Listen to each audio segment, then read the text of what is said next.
I think I got disconnected there. Okay, so you're going to click this link, Global Issues, and you are going to go to this page here, and that is just a breakdown of a wide variety of different global issues that you can go ahead and link to. And the point of the global issues is to make sense of why we are reading literature to begin with. Right? How can we make sense of this on a larger global scale? It's one of the main cores of this course here. Going back real quickly to annotated bibliographies, because there was one other thing I forgot to mention, is that your annotated bibliographies can focus on a plethora of different things. It can be critical literary critiques of your text. It could be something that is more global, local, transinitial issues as a whole. It can also just be one of the hierarching issues within your text itself, right? So if you're gonna, you can do some research on something that doesn't even mention your novel, but if there's an issue that's sort of underlining in the text itself, you might want to talk about, and you can do some research on that. So for example, if you're talking about gender roles in neo-colonialist Nigeria, right? Or maybe you want to talk about bureaucracy and stagnation or civil unrest in the Philippines in the late 90s and early 2000s. Maybe you want to talk about class structures and political affiliations in South Korea in the 80s and early 90s. Or maybe you want to talk about historical stereotypes and representation of Native Americans in the media and also reservations. So again, it doesn't have to necessarily direct in completely with your text, but it could be an issue that is addressed in your text. Okay. Okay. So the global issue, again, go ahead, do some research on that. At the bottom hand, there's a comment section. I've given some other examples of global issues that may apply to your particular text. But I'd like you to cite specific examples and use direct quotation and page numbers from your novel when making those links. Provide claims that articulate the connection between the global issue and the text, and then share some impressions on author and reader stances on that issue. Okay, so again, a little bit of research is required here. This is what I would like you to go ahead and turn in by the end of class.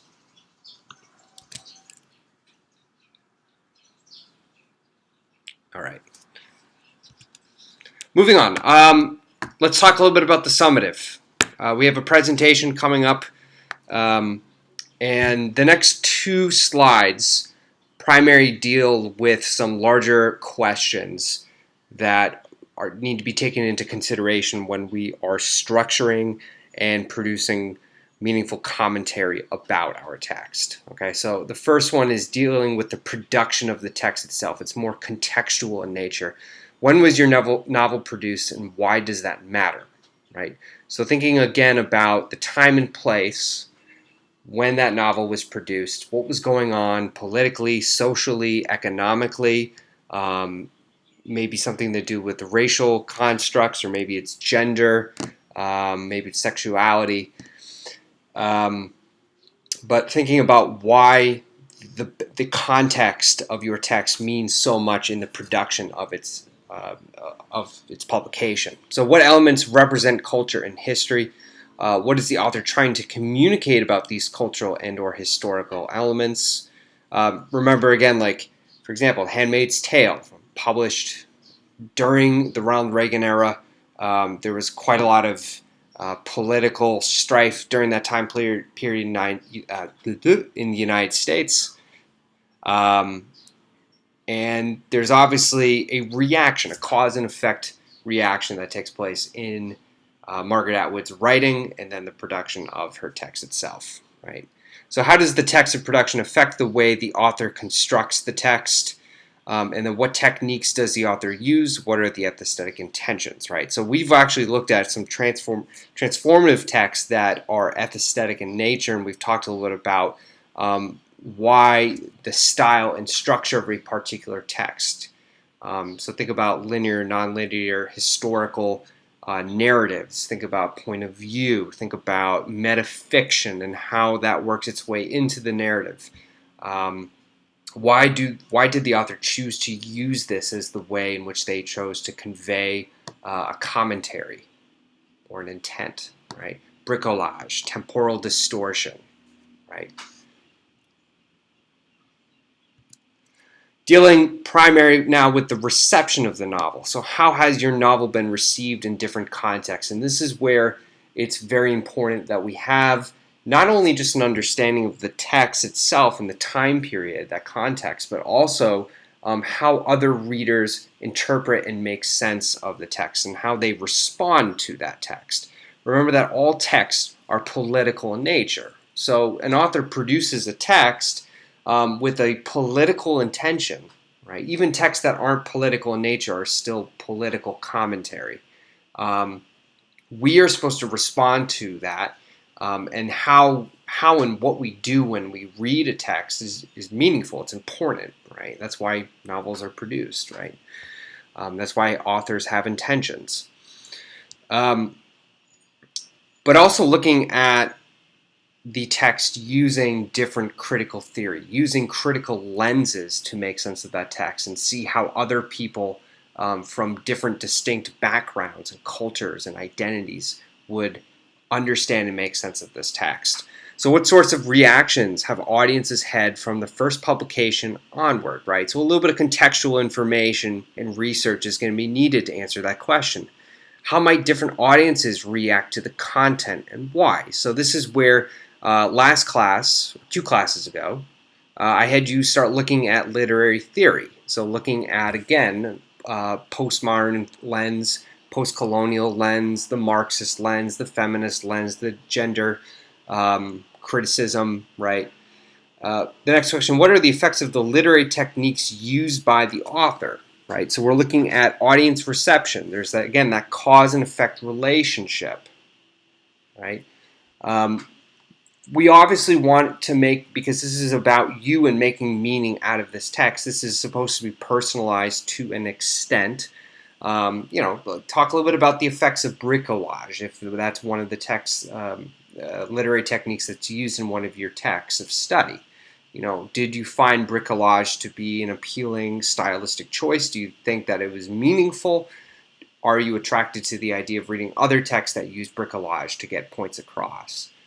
We'll definitely want to move then into academic literary responses, and that's why, again, we're looking at academic research. We're looking at people within different reading communities that read texts that have shifting context and making sense of that. So looking at literary criticism on JSTOR, for example.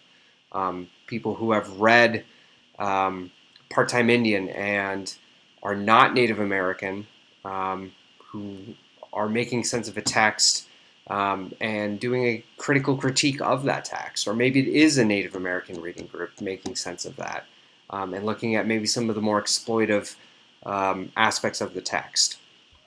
Finally, how do these techniques affect the way we feel and think about the text?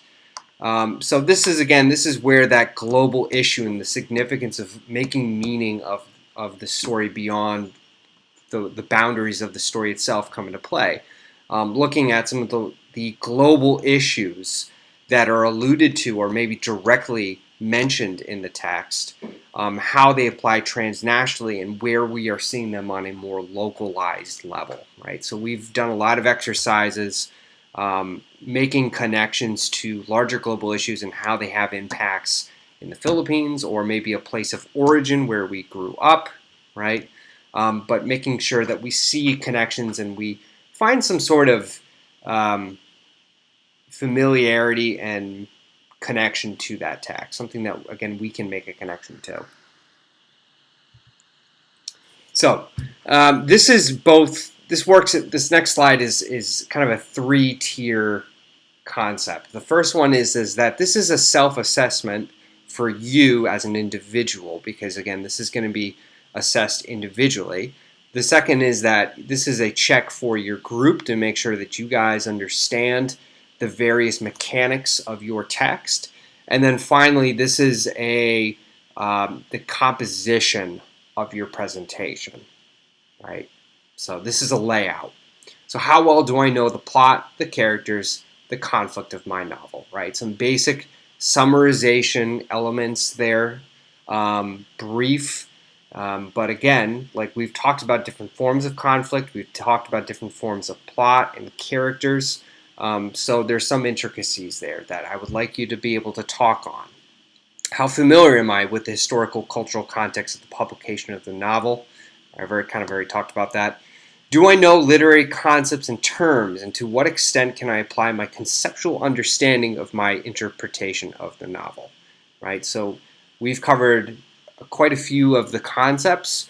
I'd like to see you start bringing those in. Things like perspective, transformation, representation, identity, communication, right?